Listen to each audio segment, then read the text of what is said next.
find Vecna, we end this once and for all, together.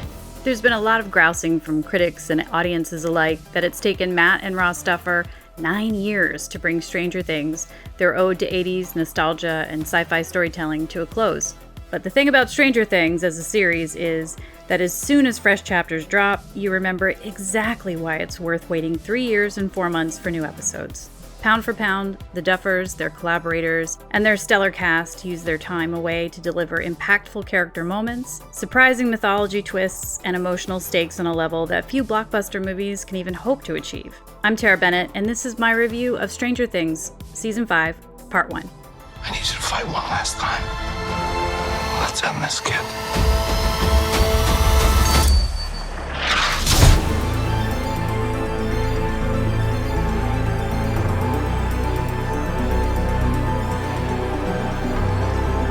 This is the final season of the series, which means the expectations are arguably the highest they've ever been for the Duffers, to pay off what is essentially a battle to determine a sovereign reality, the right side up or the upside down. Aside from a clunky first episode that's saddled with disseminating the exposition needed to get the audience up to speed, the first block of episodes does an increasingly thrilling job of laying out the stakes for our heroes and setting up the major threats, both militarily and Vecna-wise. And it culminates in a Chapter 4 climax that rivals anything the show has ever pulled off before in scale and cinematic ambition. But to start, the Hawkins, Indiana we return to is much changed from when it was first introduced in 1983 as an idyllic example of middle-class suburbia. In the 584 days since the events of the Season 4 finale, when Max's brief death tore open Vecna's gates to the Upside Down and his realm bled into Hawkins, the town has sort of been cosplaying what it once was. It's now a militarized zone, quarantined from the rest of the state by barbed wire fences and checkpoints, and filled with soldiers who monitor the breaches and the residents who didn't flee.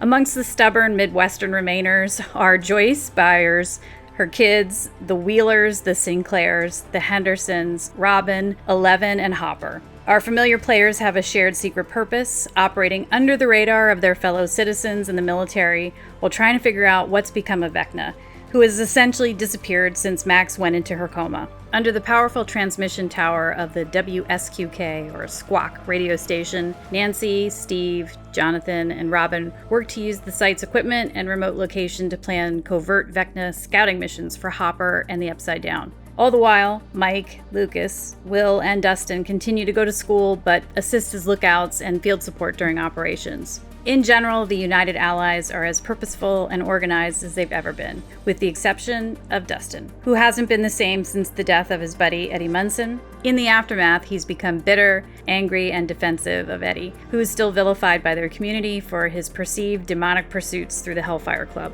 Dustin's surlitude is a welcome and realistic turn for the typically sunny character, and it forces the rest of the circle, especially Will, to take up the creative and mental slack as they try to anticipate Vecna's quiet machinations. Everyone in? I want to see Vecna's heart on a platter. Gaten Matarazzo remains a cast MVP, and his performance ensures that Eddie's death matters, as his character wrestles with the pain he can't quite process healthily. His is a standout characterization this season, along with Maya Hawke's energetic and witty Robin, and Noah Schnapp's more assertive take on Will, who bristles against Joyce's overprotectiveness and moves away from being the victim of the group. At this point in the series, there's also an abundance of Hawkins support characters to weave into the narrative because the town was built out to be a fully realized community, which means the welcome return of Karen Wheeler, Loud Murray, and Lucas's salty sister, Erica. There's also a new playable version of a more grown Holly Wheeler and even her bully classmate, Derek Turnbow, who together bring back the kid vibes that have always made Stranger Things special. In general, few shows have created an ensemble as successfully as the Duffers have in Hawkins, which means they can draw on even minor players to create unexpected jeopardy or touch back on the show's own mythology and history with purpose. And they do. Aside from the threat of Vecna, Season 5 continues the secret lab through lines that originated with Dr. Martin Brenner's work as revealed in the first season. There's been a sinister baton passing to Linda Hamilton's Dr. K, and while her overall motives are unclear, it can't be good that she's figured out how to run a lab in the Upside Down, where she hoards an abundance of nasty critters, a la Bishop in Aliens, to dissect. She's also protecting a secret room which Elle and Hopper, who spend the majority of these episodes together in the Upside Down, will eventually infiltrate. Hamilton is always a positive in any cast, but she's just simmering so far. Assessing the 4 episodes as a mini-season, Chapter 1, The Crawl, written and directed by the Duffers, is the least graceful of the pack as it stuffs its 71-minute runtime with an overwhelming amount of information. There's a lot of servicing the plot, first at the expense of smaller character moments. For example, the new radio station initially functions as a way for Robin to give the audience an exposition dump, which leaves it feeling like the least organic set piece of the whole series. Let's just say it's no Hawkins Lab or Starcourt Mall. Another sin of the episode is several one-note character scenarios that feel below the caliber of the cast. Steve and Jonathan's kind of basic bitch rivalry over Nancy's attentions is kind of dumb, and reducing Elle to just an obsessed training machine, which again triggers Hopper's worst protectionist instincts, feels like a regression of their dynamic. 12 minutes, 33 seconds. It's a new record.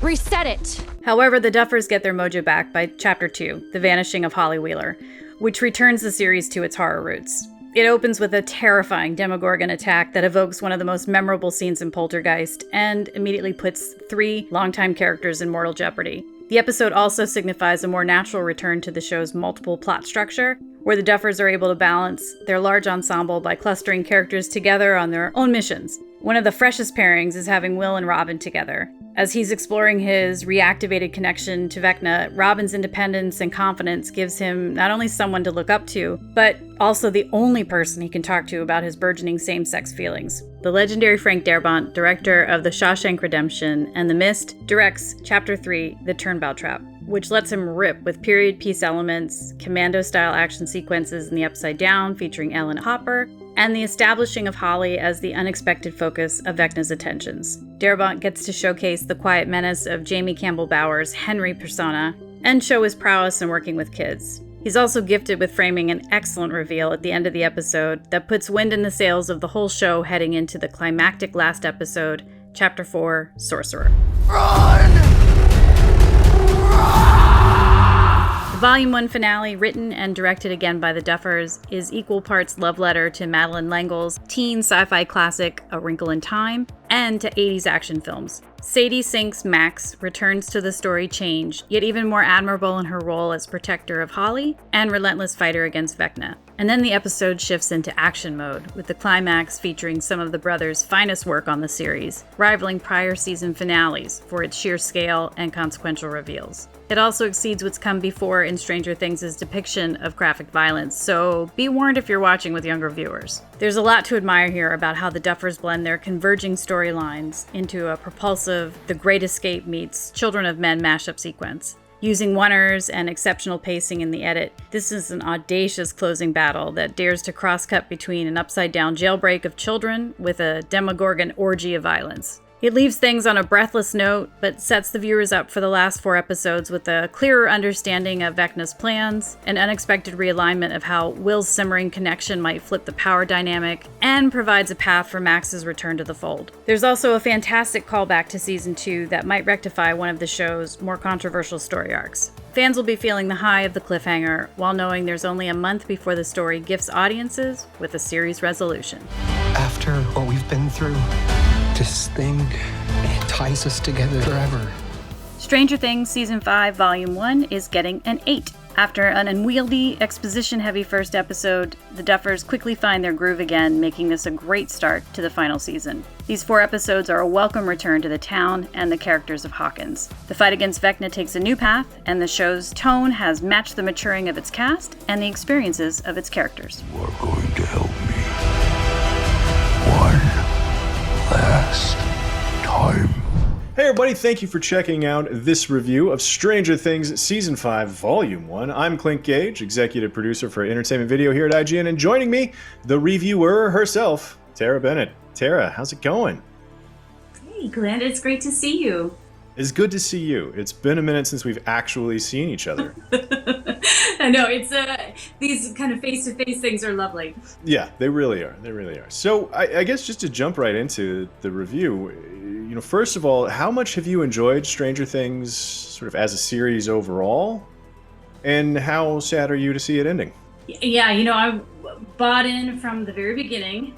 when we were in lockdown phase, there was actually a drive-in experience here in LA, and we went to go do that, which was amazing. And it was like one of the first kind of things we did out in the world in our car, which was so cool. And so yeah, it's been really nice to be able to like kind of opt in right from the beginning and then carry it all the way through.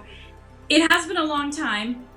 They are older, we are older as we look at all the years that have gone by with the seasons, but I'm really happy to be able to see it close in the way they want to, and to do it in the quality level that they want to, because, you know, sometimes shows get rushed or they're just not great. I've always been someone that says, listen, take the time if you need it, so long as it looks as good as this season already looks, and everybody's, you know, really engaged and feeling like that they've earned to do it on such a high note. I do like the going out on their own terms part of it, right? Like, so often there are shows that just kind of peter out because they hung on too long, or obviously when shows gets canceled and things like that. But something that has been the legitimate phenomenon that Stranger Things has been for as long as it's been, to then be able to like choose, this is our time to go out and this is how we're going.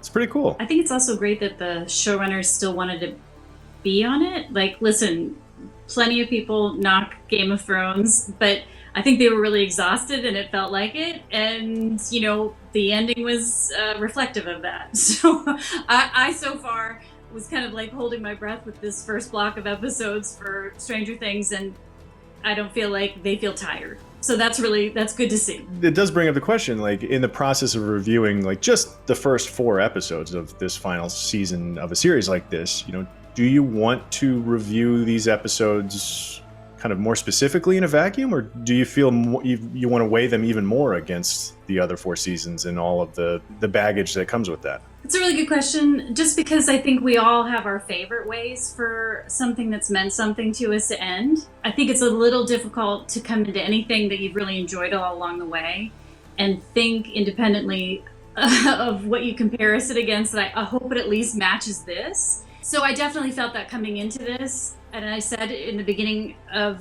the very first episode of this first block, it's a little awkward. It felt like they were a little rusty too, but by the second episode, it felt like, oh, this is where the show belongs. They're using everybody the best way possible. Listen, they've been away from it for a long time too. They had a lot to get across to us about where these characters have been, but also they've been away for a long time. So you could feel like all the pieces kind of like maybe getting a little creaky as it was starting the machine back up again. And then I felt so much better as it got deeper into, even by the end of episode 1, and then 2, 3, and 4, I was like, I do want to chat about the scale of this show as well, because, you know, it's supposedly this final season had close to a $500 million budget. And that, you know, for a show that started with 4 kids playing D&D in their basement, that's a long way to go.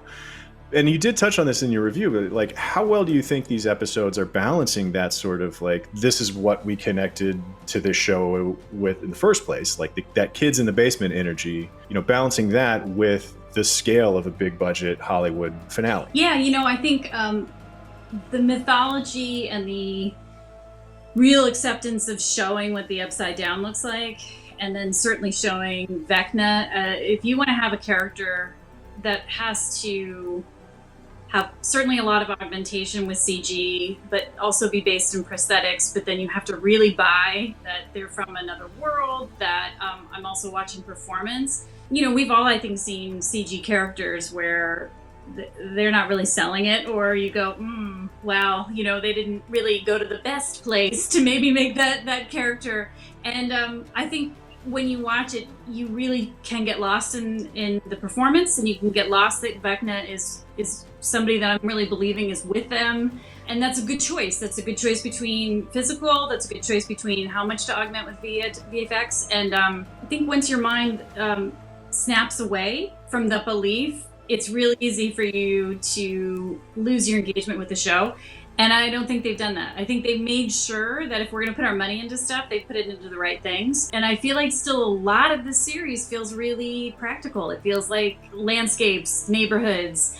It doesn't overdo it. And even when they have moved themselves into kind of dual reality, their neighborhood in Hawkins, and then going into the mirror image of that in the Upside Down, it still feels like a little bit tangible. Like, it's certainly augmented with the snow feeling and things like that, but I don't think they have ever decided to completely blue screen the heck out of everything. And I think that's really smart. And that's good use of your money and your budget, and to be able to have that kind of big blockbuster feel, but still also keep it the thing that keeps us engaged, which is the actors looking like they're in real places. Even the second episode, where there's a huge set piece, it takes place in a house. And so buying that and all of the set pieces that they use, it's not just an upside down place. It is very much based in the horror of like, oh God, what if that came into my house and did that to my house? And like, you get lost in it and you're holding your breath. And then by the end of that sequence, you're like, oh, well done. Found you. Tara, thank you for reviewing the final season of Stranger Things for us here. Looking forward to chatting about Volume 2 and the finale, Volume 2.5, I guess. Or is it a whole Volume 3, just one episode? The rumors have been like two-hour movie for the very final one on December 31st. So I'll see you on New Year's Eve then, and we'll see how it goes. Absolutely, sir. I will wear my Vecna horns and be ready to go. I gotta start making mine.